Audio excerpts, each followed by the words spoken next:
할렐루야. 자, 지난주에 요즘에는 계속 우리가 한 주제를 가지고 이제 2주씩 하게 됩니다만은 지난주에 이어서 이번 주에 또 역시 바리새인들에 관한 성경의 말씀입니다. 그래서 우리가 마태복음 23장 전체를 지금 살펴봅니다. 금요 기중기 시간이 뭐 강의 시간은 아니지만 이럴 때 한번 또 말씀을 쭉 살펴보는 기회가 된다 싶습니다. 자, 지난주 끝에 예수님께서 이제 마태복음 23장에서 드디어 그동안의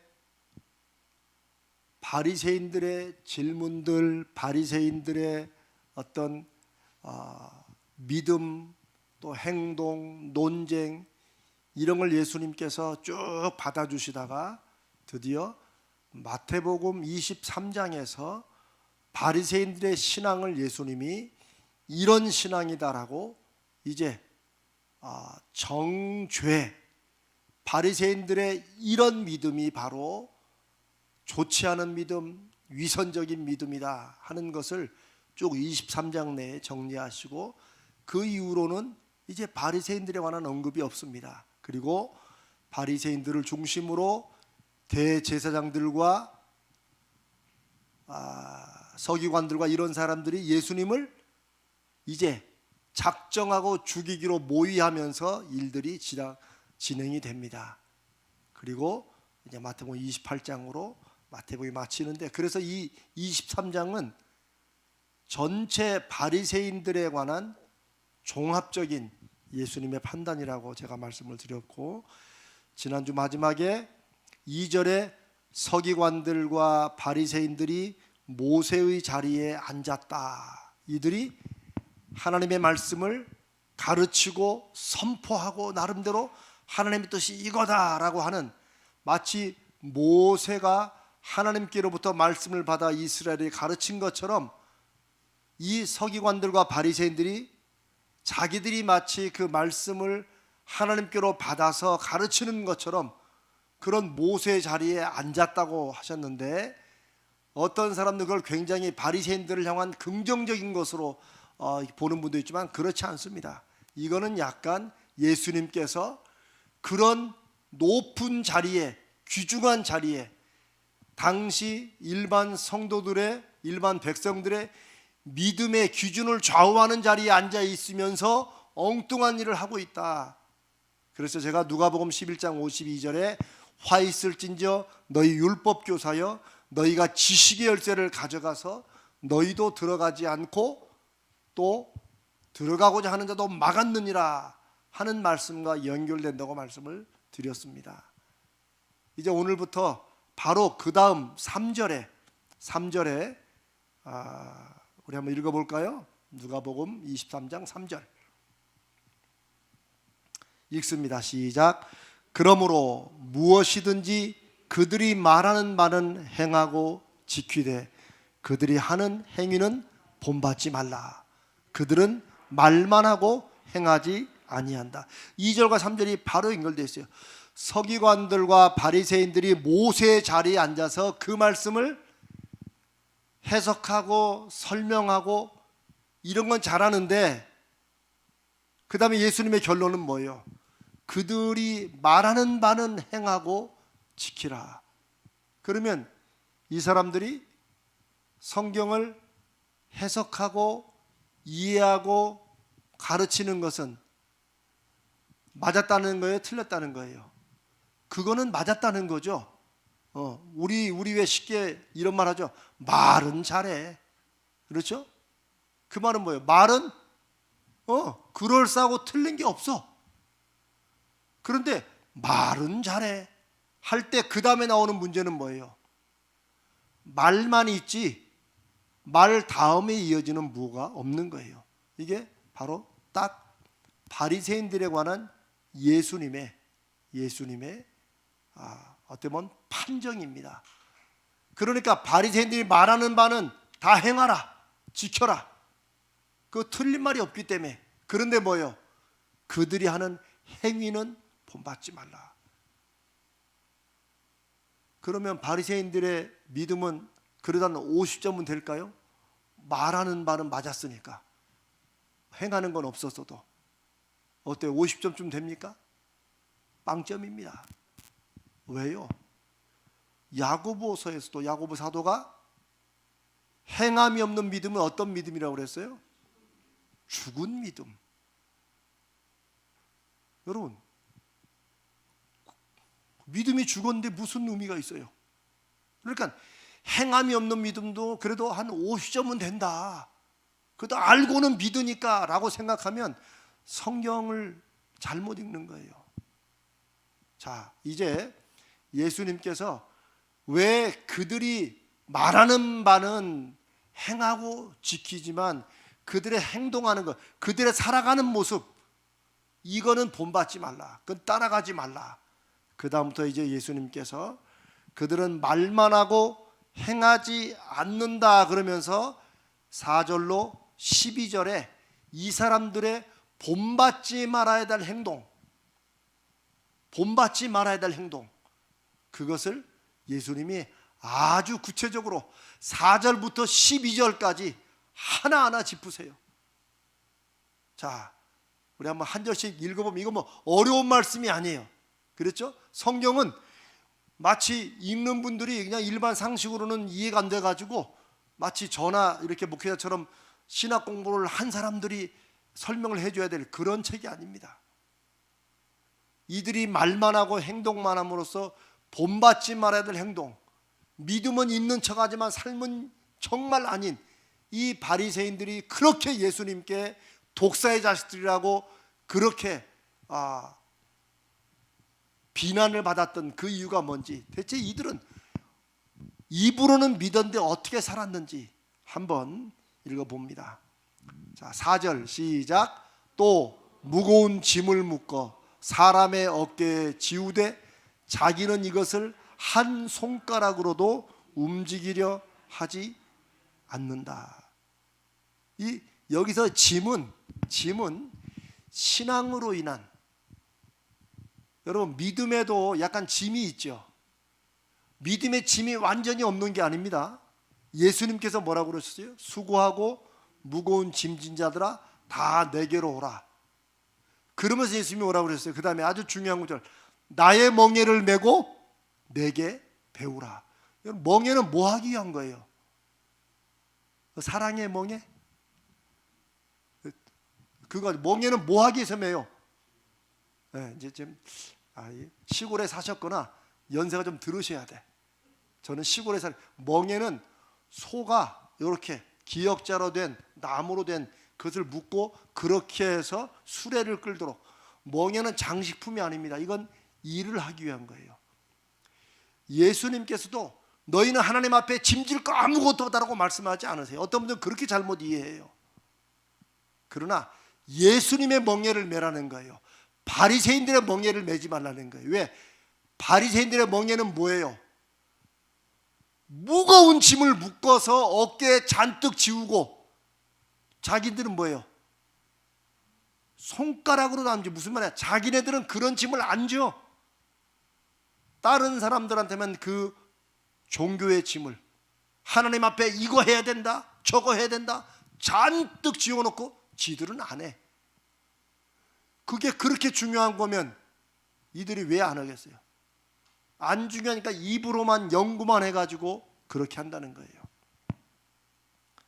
신앙생활에도 예수님께서 우리에게 지워주시는 짐이 있습니다.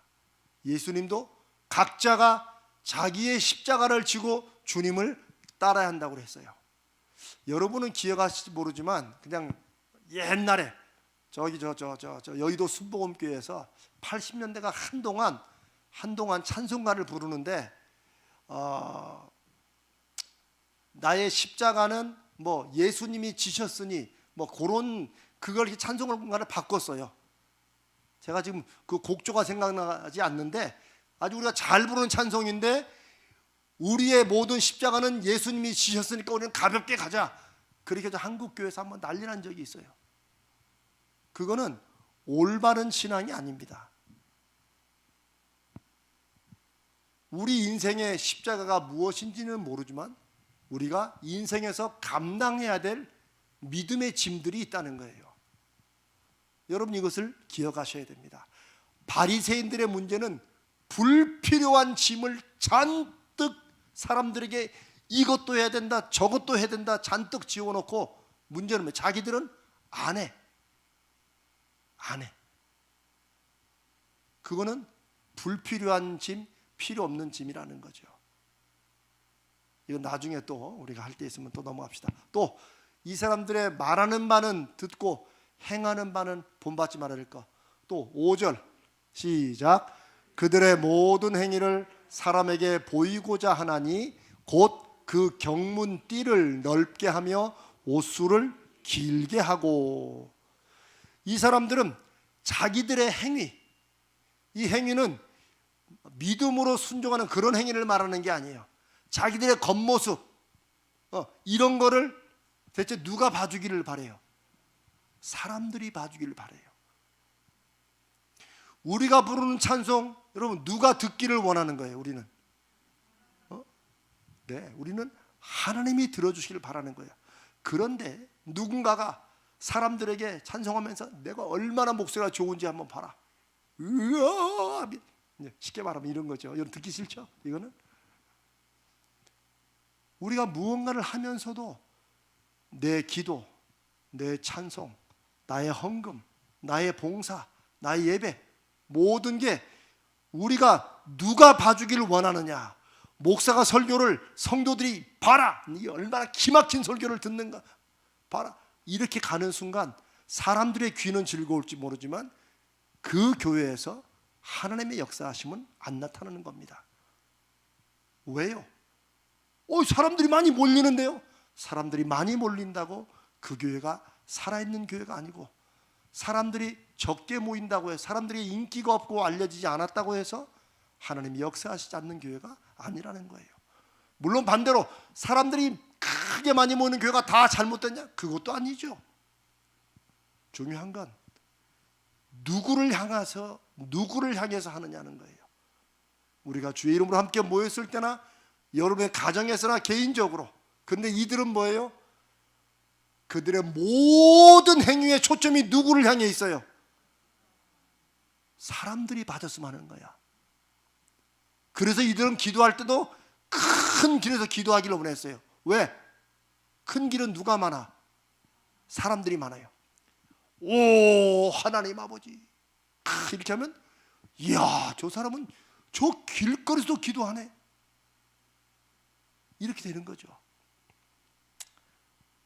그 경문띠를 넓게 한다. 이제 유대인들은 여기 예시처럼 이렇게 그 신명기에 보면은 하나님의 말씀을 잊지 않기 위해서 내 미간에도 여기 눈썹 사이에도 말씀을 이렇게, 그 말은 무슨 말은 여기다 말씀을 붙이고 다니라는 뜻은 아니에요. 여기다 붙이면 어떻게 봐 그걸. 그건 그만큼 하나님 말씀을 네 문설주에 들어오는 기둥에도 바르고 문에도 바르고 여기도 바르고 여기도 다 차고 다니라는 거예요. 말씀을 잊지 말라는 것인데 이 사람들은 그것 안에 전통처럼 여기도 메고 여기도 메고. 이 경문은 이 그 말씀의 그 띠 요걸 메는 요런 우리 후드 같은 거 있죠? 이런 거를 넓게 해. 왜? 누가 뛰게 하려고? 사람들 눈에. 나는 늘 말씀을 이렇게 소중히 여긴다. 옷수를 또 길게 하고. 이게 다 사람들을 보이기 위한 거라는 거예요. 또 그 다음 절에 볼까요? 그 다음에 6절에 뭐라고 되어 있어요? 또 잔치의 윗자리와 회당의 높은 자리와 7절에 시장에서 문안받는 것과 사람에게 랍비라 칭함을 받는 것을 좋아하느니라. 바리새인들이 왜 이런 걸 해요? 자기가 얼마나 하나님 앞에 믿음으로 사람들에게 존경을 받는지를 다른 사람들이 보라는 거야. 이 사람들이 왜 나한테 인사하겠냐는 거예요. 내 믿음이 이 정도니까 인사한다. 요거를 보이고 싶어 한다는 거예요. 여러분 이게 굉장히 어떻게 보면 좀 우스꽝스럽지만 아닙니다. 요즘 사회도 다 마찬가지예요. 뭐 예를 들면 국회의원들 보세요. 국회의원들 정치하는 사람들은 대부분이 사람들이 봐주기를 원합니다. 여러분, 정치인들이 겨울에 연탄 나를 때 카메라 없는 데서 연탄 나르는 거 봤어요? 없죠.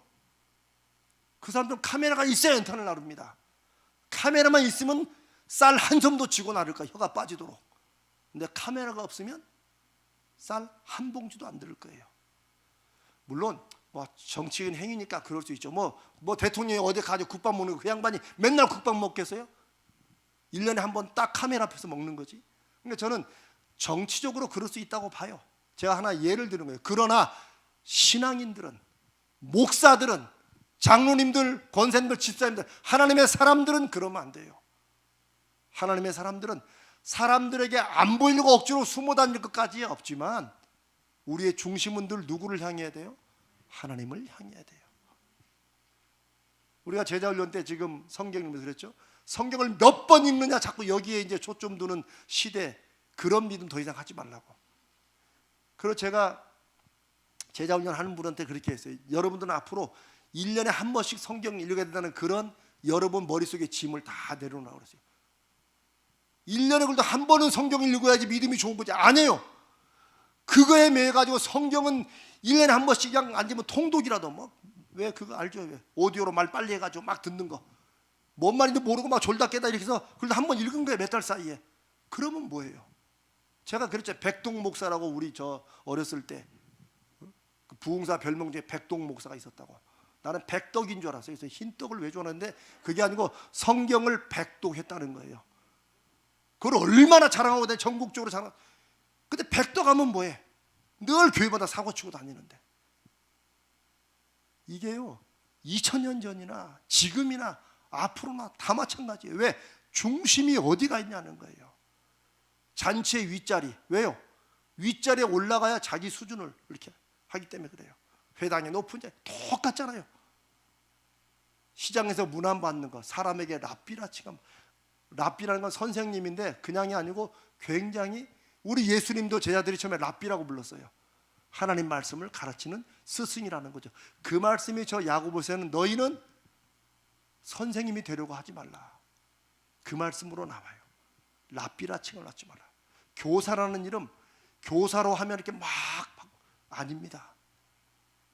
그런 칭호받는 것을 두려워할 줄 아는 사람들이 진짜 하나님 앞에 교사가 되는 거예요. 찬양대도 마찬가지예요. 찬양대도 내가 그런 호칭으로 불리는 게 두려워야 하나님 앞에 바른 찬양이 돼요. 목사도 마찬가지예요. 우리가 다 지금 예수님은 2000년 전에 바리새인들을 향해 말씀하시는 것 같지만 오늘 저와 여러분들에게 말씀하신 줄로 믿습니다. 8절에 그러나 너희는 랍비라 칭함을 받지 말라. 너희 선생은 하나요? 너희는 다 형제니라. 우리 선생님은 누구예요? 예수 그리스도, 하나님 한 분이시고 우리는 뭐예요? 다 똑같다는 거예요. 그러니까 저나 여러분이나 다 하나님 앞에 똑같이 죄인이고 성도예요. 죄인이고 성도예요. 다. 그 예수님의 말씀이에요. 그 다음에 넘어갑시다. 9절. 땅에 있는 자를 아버지라 하지 말라. 너희 아버지는 한 분이시니고 하늘.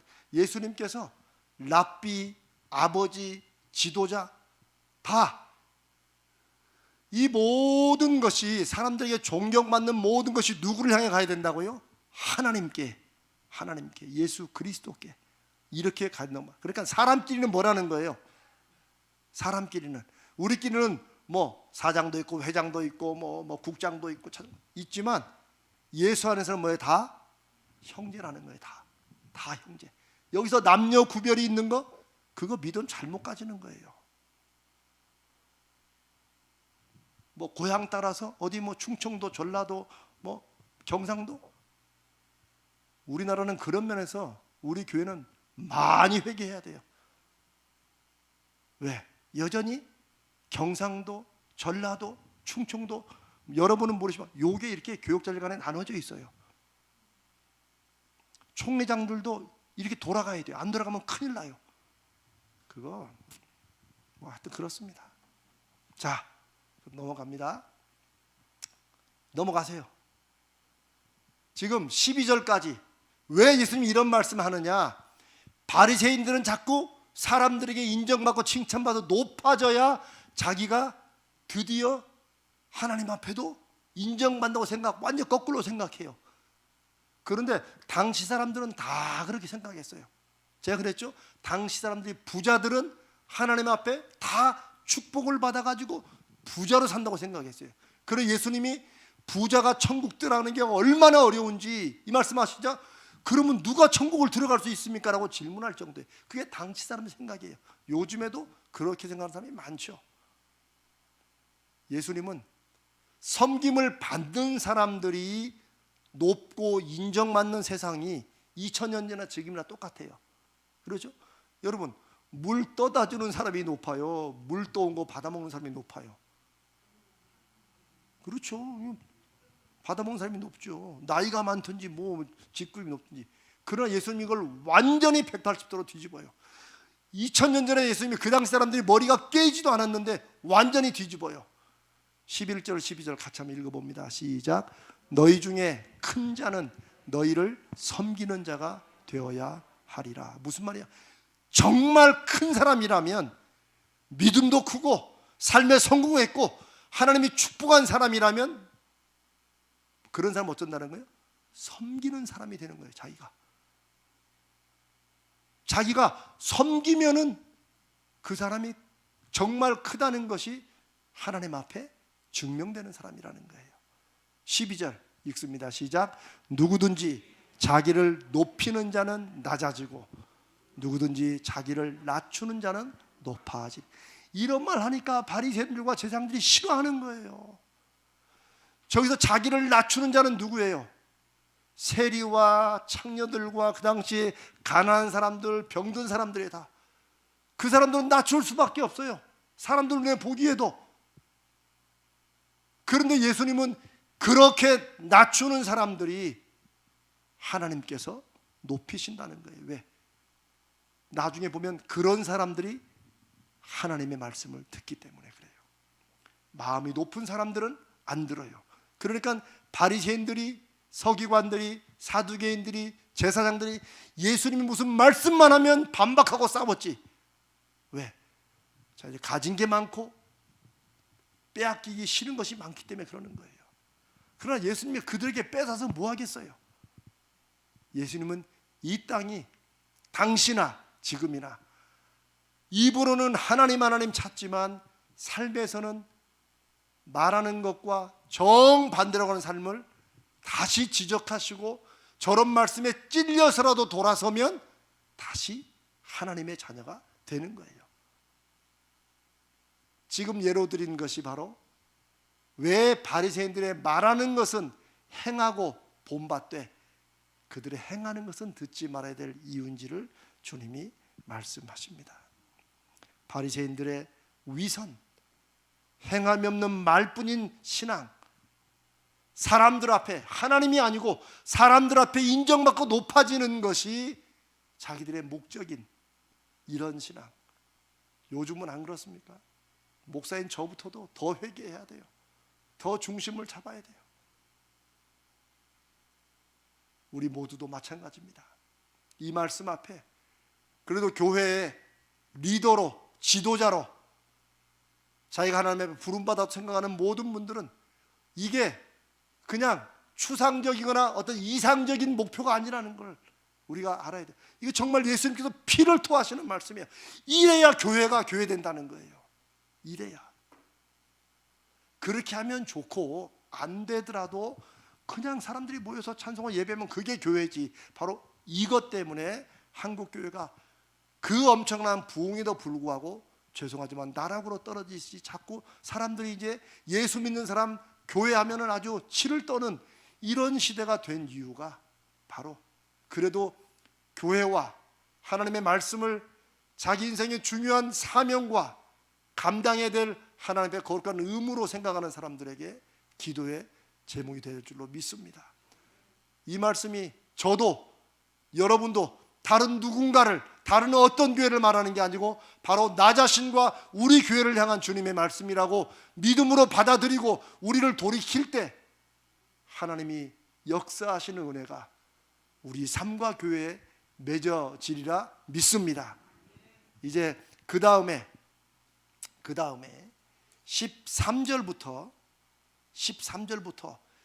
여기는 13절부터 마지막 39절까지는 7번 화 있을진저로 시작됩니다. 이게 7번이라는 사실을 우리가 막 강조하지 않아도 7번 주님이 말씀했다는 것은 여러분이 무슨 뜻으로 다가와요?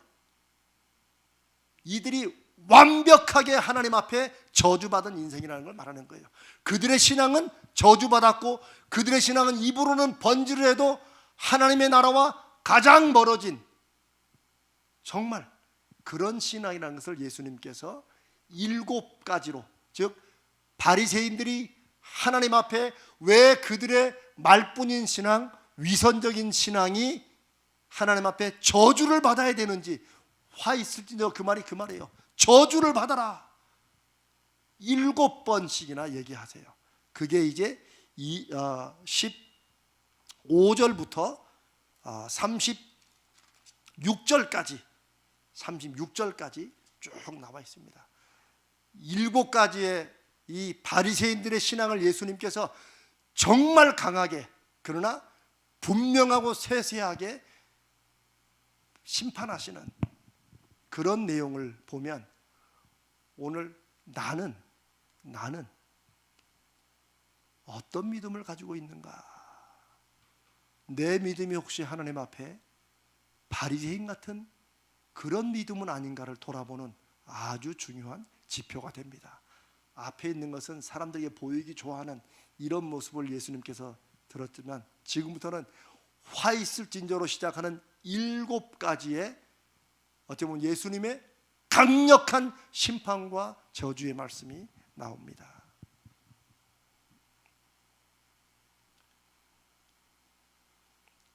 첫 번째는 13절입니다. 13절 한번 읽어봅니다. 시작. 화 있을진저 외식하는 서기관들과 바리새인들이여, 너희는 천국문을 사람들 앞에서 닫고 너희도 들어가지 않고 들어가려 하는 자도 들어가지 못하게 하는도다. 여러분, 당연히 이런 사람들은 하나님 앞에 저주를 받아야겠죠. 하나님 앞에 심판을 받아야겠죠. 그렇죠? 왜? 아니, 천국문을 사람들 앞에서 닫아. 그래놓고 더 웃긴 건 뭐예요? 자기들도 안 들어가. 그리고 들어가고 싶은 사람은 못 들어가게 막아. 여러분, 이게 사탄이 하는 짓이지 뭐 있어 이게. 이게 아까 누가복음 11장 52절에 너희들이 지식의 열쇠를 가져가서 너희도 들어가지 않고 또 들어가고자 하는 자도 막았느니라 하는 이 말씀의 다른 표현인데 훨씬 강력한 표현이에요. 왜냐하면 여기서 천국은 유대인들이 대대로 전통적으로 천국에 대해서 늘 관심이 있었어요. 늘. 그래서 예수님을 질문해 볼 때 어떻게 해야 천국 백성이 되는지, 어떻게 해야 천국을 갈 수 있는지 늘 그걸 물어봐요. 그런데 바리새인들이 실제 천국문을 막아놓고 그렇겠어요? 그들의 외식, 위선적인 신앙, 요것만 있고 요거는 있는데 행동과 실천이 없고 다른 사람에게 완전히 정반대로 가는 그런 신앙은 결국 어찌다는 거예요? 천국문을 닫는 일을 한다는 거예요. 그리고 자기들도 안 들어가. 이게 무슨 말이에요? 안 들어가는 것과 못 들어가는 건 좀 차이가 있죠. 왜 안 들어가겠어요? 관심이 없어요. 그러니까 천국에 안 들어가지. 입으로는 천국을 떠들고 가르치지만 자기의 진실된 정말 원하는 건 천국이 아니야. 그들이 진짜 원하는 건 뭐예요? 세상이에요. 세상. 그러니까 사람들의 관심, 사람들의 문안, 사람들의 칭찬, 여기 믿음의 초점이 세상이에요. 그러니까 천국은 얘기하지만 천국문을 닫는 거예요. 안 들어가. 지들도 그 들어간 사람도 그거 들어간다고 되는 게 아니야. 막는 거예요. 사람들의 바리새인 보고 그들의 행동을 보고 마치 뭔가 거기에 믿음의 길이 있는 것 같지만 없다는 거죠. 너무나도 강력한 말씀입니다.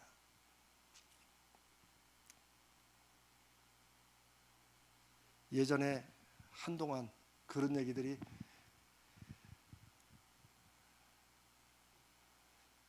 안 믿는 사람에게서 들려와서 저는 그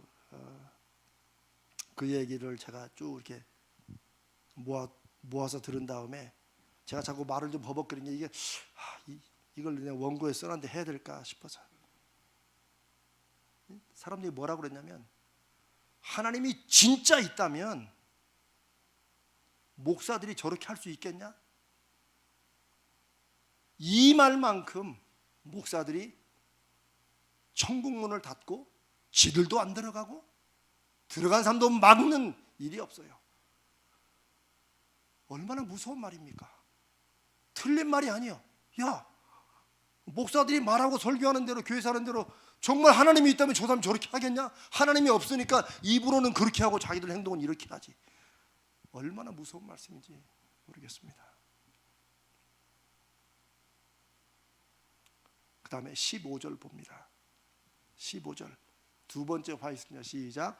화 있을진저 외식하는 서기관들과 바리새인들이여, 너희는 교인 한 사람을 얻기 위하여 바다와 육지를 두루 다니다가 생기면 너희보다 배나 더 지옥 자식이 되게 하는도다. 여기서 전도한다는 것은 사실 바리새인들이 뭐 전도를 하러 다니는 게 아니고 당시 유대인들은 개종, 왜 유대인으로 개종시키는 거 있죠. 오늘날에도 유대인들의 관심은 다 개종이에요. 유대인 여자와 결혼하려면 그 남자가 자기 신앙을 버리고 유대교로 개종해야 돼요. 여자가 남자와 결혼할 때 마찬가지. 유대인들은 이제 그게 굉장히 중요한 걸로 생각했어요. 우리는 안 그러잖아요. 우리는 뭐 이렇게 꼭 우리 믿는 여기 처녀하고 결혼을 하면 누가 결혼을 하면 꼭 기독교를 바꿔야 된다 꼭 그렇게 말하지는 않잖아요. 근데 유대인들은 그걸 굉장히 중요하게 생각했어요. 그러니까 교인 한 사람을 얻기 위하 이 말은 뭐 교회 교인 이 뜻이 아니고 유대인으로 개종하기 위해서는 바다와 육지를 두루 다니는 거예요. 나름대로 그거는 엄청 중요하게 생각하는 거예요. 아브라함의 자손이 된다고 생각해서 그 자부심으로 그러다가 개종이 딱 되면 그런 뭐예요? 그 다음부터는 너희보다 배나 더 지옥 자식이 되게 하는도다. 유대인으로서 하나님의 백성으로서 살아야 될 삶의 길을 제대로 가르치고 보여주느냐? 그렇지 않다는 거죠. 자기들처럼 똑같이 살게 한다는 거죠. 그러니까 더 지옥 자식이 되게 한다. 이 참 무서운 말씀이죠. 우리도 마찬가지겠죠. 우리가 왜 전도를 해야 되는가? 저는 어떤 면에서는 자기 안에 예수 그리스도가 구주 되심이 그래도 자기 삶에서 감동과 진정한 믿음의 열매, 이 간증이 없이 그냥 쪼르르 배워가지고 교회 많이 데려오는 게 좋은 거라고 이렇게 해서 오는 것도 저는 그게 뭐 나쁘다고 할 수 없지만 그렇게 해서 차고 넘쳐야 교회는 점점점 사람들이 원하는 일을 해주고 맞춰줘야지만 교회가 되기 쉽습니다. 그런 말씀과도 우리가 생각해 볼 수 있습니다. 16절 봅니다. 읽습니다. 시작. 화 있을진저 눈먼 인도자여, 너희가 말하되 누구든지 성전으로 맹세하면 아무 일 없거니와 성전의 금으로 맹세하면 지킬지라 하는도다. 여기 이제 16절부터 제가 뭐 다 읽지는 않겠습니다. 그러나 16절부터 22절까지는 요 비슷한 말들이 자꾸 나와요. 그런데 자 18절 보세요. 17절은 성전과 성전의 금이에요. 18절은 제단, 하나님 앞에 제물 드리는 제단, 제단으로 맹세하면 안 지켜도 괜찮아. 그러나 제단 위에 있는 예물로 맹세하면 지켜야 돼. 이게 바리새인들의 가르침이에요. 웃기지 않습니까? 성전, 예루살렘 성전으로 뭔가를 약속하거나 맹세하면 그건 안 지켜도 돼. 그러나 성전 안에 있는 금으로 맹세하면 그건 지켜야 돼. 이게 여러분 좀 이해가 안 가시죠? 그 다음에 또 봅시다. 20절. 세 가지인데 성전으로 맹세하는 거. 자. 성전으로 맹세하는 것과 성전 안에 있는 금으로 맹세하는 것과 제단으로 맹세하는 것과 제단 위에 있는 예물로 맹세하는 것과, 자, 어떤 게 더 쉽게 말하면 물질적이고 세속적입니까? 성전이에요? 성전 위에 있는 금이에요? 금이죠? 네. 이 바리새인들의 이들의 신앙과 이들의 나름대로의 그 강조하는 것이 굉장히 세속적이고 눈에 보이는 물질적이라는 걸 보여주는 거예요. 물론 바리새인들이 드러내놓고 이렇게 하지는 않은지 모르지만 예수님은 그들의 중심을 알았던 거예요. 그런데 당연히 여러분, 누가 더 커요? 아니, 어떤 게 더 귀해요? 성전이 더 귀하고 제단이 더 귀하죠. 그러나 바리새인들은 그렇게 엉뚱하게 가르친 거예요. 눈에 보이는 물질, 돈, 여기에는 믿음의 중심을 두고 막 열심히 했지만 그 외의 건 하지 않았던 거예요. 나중에 다른 곳에 보면 고르반이라는 전통도 바리새인들이 만들어요.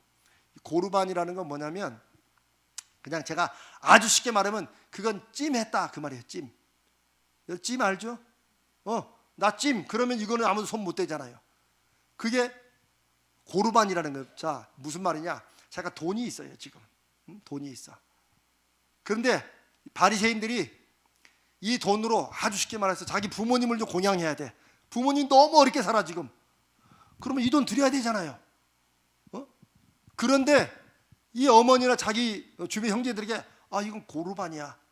이건 하나님 앞에 내가 드리려고 찜해 놓은 거야 라고 이렇게 고르반 정하면은 이거는 누구에게도 못 줘. 아니, 하나님께 드릴 걸로 내가 정해놨는데 내가 아무리 우리 부모님이나 우리 형제간들이 힘들고 어려워도 이걸 드릴 수는 없지.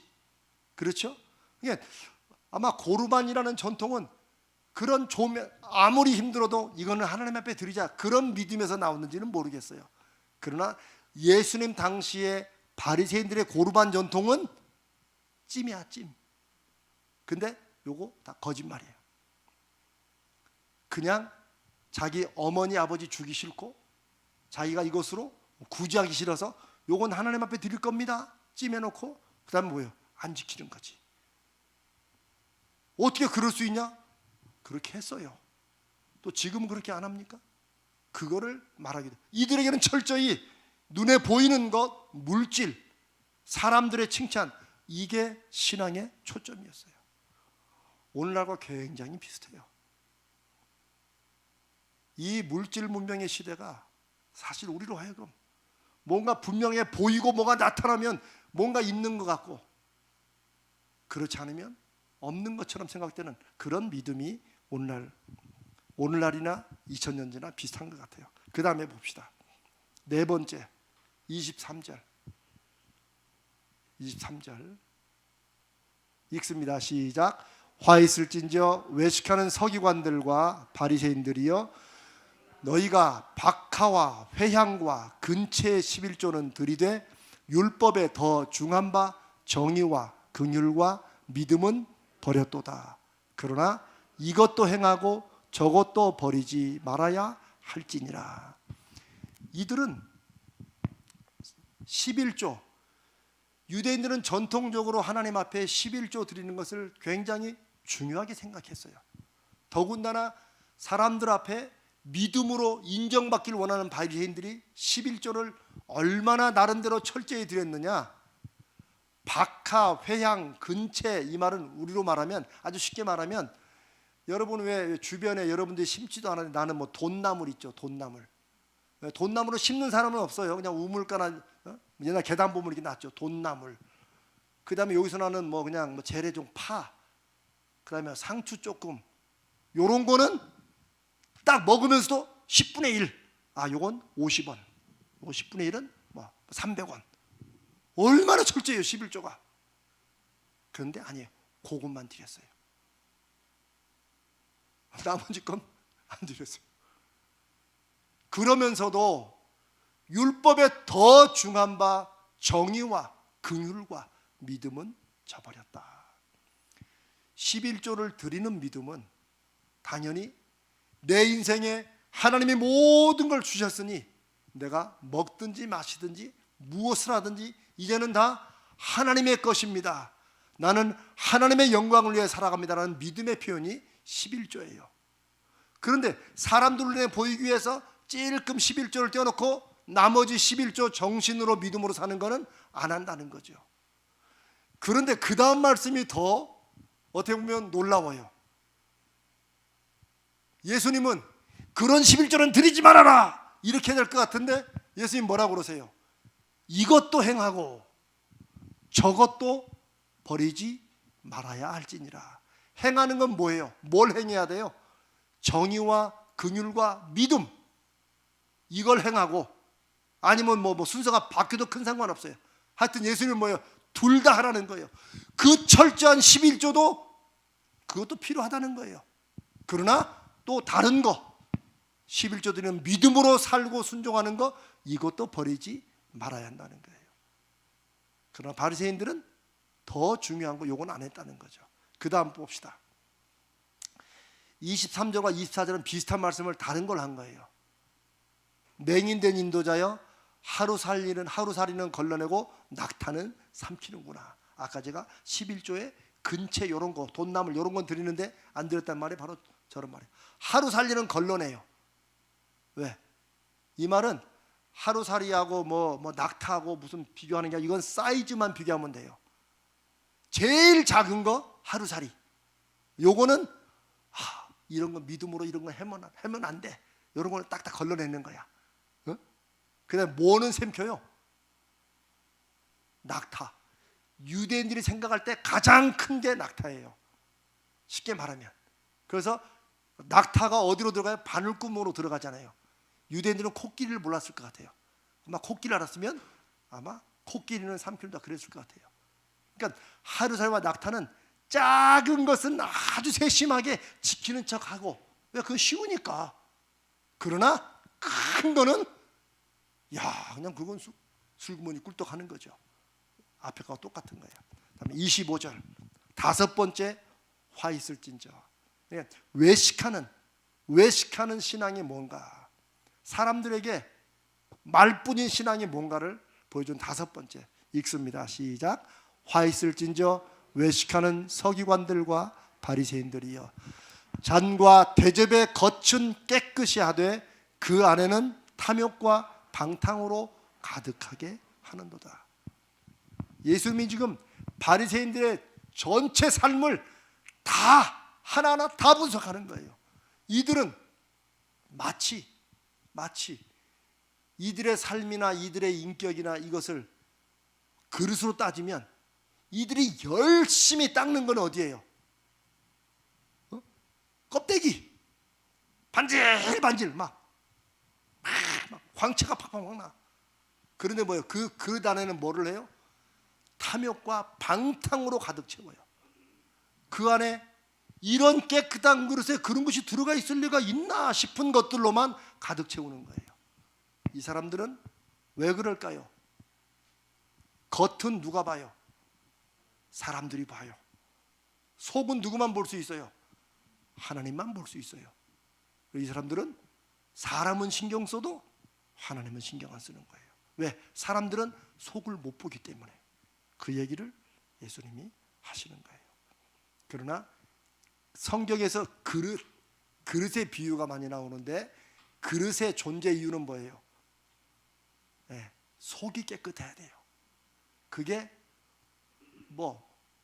토기로 만들어 질그릇이냐 금그릇이냐 은그릇이냐, 그거보다 중요한 건 깨끗한 그릇이냐가 중요한 거예요. 그게 성경에 나오는 그릇의 비유예요. 근데 그릇이 깨끗하다고 말할 때 결국 어디가 깨끗해야 돼요? 그렇죠. 물건을 담는 그 안이 깨끗해야 되는 거죠. 그러나 이들은 정반대로 살아간 거죠. 다음에 27절 8절 읽습니다. 시작. 화 있을진저 외식하는 서기관들과 바리새인들이여, 회칠한 무덤 같으니 겉으로는 아름답게 보이나 그 안에는 죽은 사람의 뼈와 모든 더러운 것이 가득하도다. 이 말씀은 이들의 믿음이 이 회칠한 무덤이 뭐냐면 여러분, 이 회칠했다는 건 옛날 표현이에요. 저 회가 뭔 줄 아시죠? 회가 먹는 회가 아니고 옛날에 왜 시골 집에 보면 왜 흰벽칠하잖아요. 그 석회가루 하얀 거 바르는 거. 지금 그거 안 바릅니다. 그러나 옛날에는 우리가 집 깨끗이 하려면 그 회를 딱 바르면 집이 깨끗했어요. 뭐 저만 그랬나? 그걸 회칠한다. 그런데 이 사람들은 무덤을 회를 칠을 해요. 왜? 무덤이 얼마나 근사하게 보여요. 깨끗하게. 나는 무덤까지도 이렇게 깨끗하다. 이걸 보이는 거죠. 그 회칠한 무덤이에요. 깨끗하게. 그러나 그 안에는 뭐가 들었어요? 무덤 안에 뭐가 들었어요? 그렇지. 죽은 게 들어있죠. 바리새인의 믿음이 회를 칠한 것처럼 깨끗해 보이지만 속에는 다 죽어 있다는 거죠.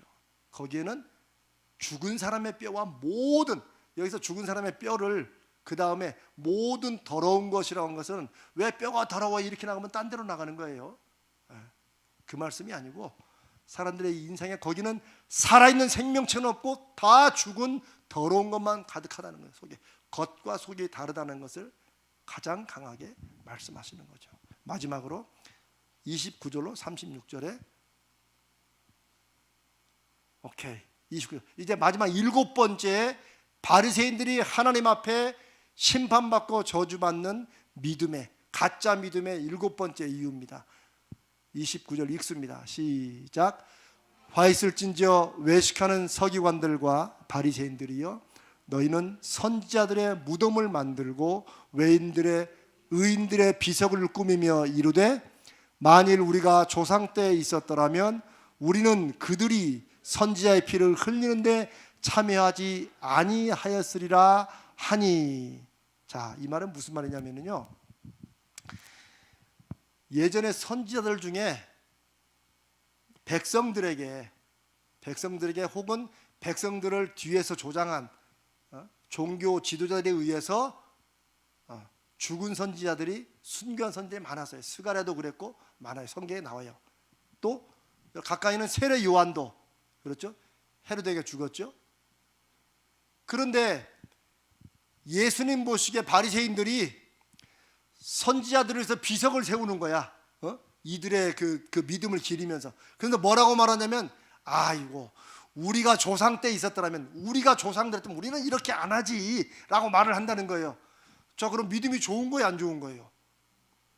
믿음이 좋은 거죠. 왜냐하면 선지자들의 그 강한 말씀이 듣기 싫어가지고 선지자를 죽였는데, 이스라엘 조상들이 죽였는데, 서기관과 바리새인들은 그 비석을, 선지자들의 비석을 세우면서 아이고 우리가 옛날에 있으면 우리는 이런 짓 안 하지, 어떻게 이런 짓을 했을까라고 말을 한다는 거예요. 그게 30절에 31절에 예수님이 그것을 어떻게 말씀하시 보세요. 그러면 너희가 선지자를 죽인 자의 자손임을 스스로 증명한다. 이게 첫 번째예요. 그래, 너희들이 말하는 대로 너희들은 그 조상의 자손이라는 거야. 그러죠? 그건 꼼짝 없죠. 그래서 아니 뭐 그게 뭐 우리 잘못인가 조상 잘못이, 이렇게 빠져나가겠죠. 32절에 봅니다. 그 다음에 너희가 너희 조상의 분량을 채우라. 뱀들아 독사의 새끼들아 너희가 어떻게 지옥의 판결을 피하겠. 여기서부터는 예수님의 예언이에요. 왜? 예수님께서 요 마태복음 24장 이후로부터 그 전에 뭐라고 말씀하셨죠? 예수님이 서기관들과 바리새인들과 대제사장들에게 핍박을 받고 십자가에 죽으실 것을 말씀하셨잖아요. 여기서부터는 예언이에요. 이들의 그 악하고 외식적이고 위선적인 그런 신앙은 입으로는 우리라면 조상들처럼 그렇게 안 했겠지라고 말하지만, 니들이 믿는 꼴로 봐서 뭐 하겠다는 거예요? 예수님을 죽일 거라는 거죠. 그리고 딱 죽였죠. 그래서 여기서부터는 예수님의 사실은 예언 같지만 입으로는 우리는 조상 같지 않다고 말해야 소용없다는 거예요. 니들이 지금 하고 있는 게 비석만 세우고 비석만 닦고 있지 하는 짓이 똑같다는 거예요. 그 조상의 그 자손이라는 거죠. 34절부터 봅니다. 그러므로 내가 너희에게 선지자들과 지혜인들과 서기관들을 보내매 너희가 그중에 더러는 죽이거나 십자가에 못 박고 그중에 쭉 나오면서 이 동네에서 저 동네 따르면 박해하리라. 그 다음에 또 보세요. 35절. 그러므로 의인 아벨의 피로부터 성전과 제단 사이에서 너희가 죽인 바라기아의 아들 사가라의 피까지 땅에서 흘리는 의로운 피가 다 너희에게 돌아가리라. 36절. 내가 진실로 너희에게 이루는 이것이 다 이 세대에 돌아가리라. 여기서 이 세대는 바리새인들의 얘기를 듣고 그들의 믿음이 진짜 믿음처럼 생각하고 예수 그리스도의 말씀을 버리는 사람들, 마치 종려주일에 예수님이 예루살렘에 입성하실 때 호산나 호산나 불렀다가 바로 며칠 안 되어서 십자가에 못 박으라고 죽인 그런 사람들, 다 바리새인과 서기관들을 대표로 하는 이 세대예요. 이 말씀은 이제 바리새인과 서기관들과 그들의 가르침을 따르는 모든 사람들을 향한 예수님의 심판 같은 말씀입니다. 이런 위선적이고 세속적인 신앙이 결국은 하나님이 보내신 마지막 선지자요 하나님의 아들이신 예수 그리스도를 죽일 것을 얘기합니다. 그리고 마지막 37절, 37절로 이제 39절에는 예수님께서 예루살렘아 예루살렘아, 이제 예수님께서 스스로 그런 바리새인과 서기관들에 의해서 죽게 될 것을 아시면서 이제 예루살렘 백성들을 향한 마지막 중보하며 울부짖는 그런 기도예요. 내게 파송자를 돌로 치는 자여, 암탉이 그 새끼를 날개 아래 모음같이 내가 내 자녀를 모으고 한 일이 몇 번이더냐. 이게 다 예수님이 하신 일이죠. 어떻게든 그들을 하나님 앞에 말씀으로 돌이키려고 했는데 그러나 너희가 원하지 아니하였도다. 그 다음에 38, 39절 쭉 보면서 39절에 마지막으로 해서 23장이 끝납니다. 39절 같이 한번 읽어볼까요? 시작. 내가 너희에게 이르노니 이제부터 너희는 찬송하리로다. 주의 이름으로 오시는 이여 할 때까지 나를 보지 못하리라 하시니라. 여기까지가 23절의 마지막이에요. 그래서 예수님은 이제 이들에 의해서 십자가에서 죽임당하실 것을 말씀하시고 그 일을 누가 한다는 거예요? 바리새인과 서기관들, 그리고 그들의 위선된 믿음, 가짜 믿음, 입으로는 하나님을 찾지만 세상을 바라고 세상에 중심을 둔 그런 믿음이 결국 메시아를 죽인다는 것을 말씀하시는 거예요. 이제 오늘 이 말씀 앞에서 우리 자신들과 교회는 어디에 서 있는지, 알기만 하는 신앙은 진정으로 믿는 것도 아니고 또 열매 없는 죽은 믿음입니다. 우리가 지난번에 사두개인들은 당시의 제사장들을 이루는 그런 사두개파였지만 이들은 부활도 천사도 영도 안 믿는 사람들이라고 그랬어요. 근데 그런 사람들이 하나님 앞에, 영이신 하나님 앞에 제사를 감당했어요. 그러니 하나님께서 그 제사를 어떻게 받으시는지 모르겠어요. 바리새인들은 입으로는 하나님의 말씀을 다 분석하고 나누면서 가르치고 이랬지만 이들은 말만 있었지, 이들의 중심은 세상에 있었고 이들이 관심 두는 것은 물질에 있었고 이들은 천국의 문을 닫고 자기도 안 들어가고 남들도 못 들어야 막는, 그러면서 쭉 7가지의 이들이 저주받고 하나님의 나라에 들어가지 못하는 신앙인 것을 예수님이 7가지로 말씀하십니다. 저는 성경의 모든 말씀을 나를 향한, 때로는 하나님의 질책과 책망의 말씀인 것을 우리가 겸손하게, 주님, 제가 혹시 지금 바리새인 같은 믿음으로 제가 살고 있지 않습니까? 라고 성령 안의 음성을 듣고 기도할 줄 아는 사람, 그런 성령의 인도하심을 받는 사람들이 하나님이 붙잡으시고 쓰시는 하나님의 사람이라고 믿습니다. 우리는 말씀 앞에 우리는 안 그렇다고 자부하거나 자신할 수는 없습니다. 그러나 그럼에도 불구하고 우리 연약함에도 불구하고 우리의 믿음 없는 것을 도와주시라고 하나님 앞에 구하며 나갈 때 하나님 우리를 용서해 주시고 새롭게 해주시고 이 악한 세대에서 우리를 하나님의 도구로 쓰실 것을 믿습니다.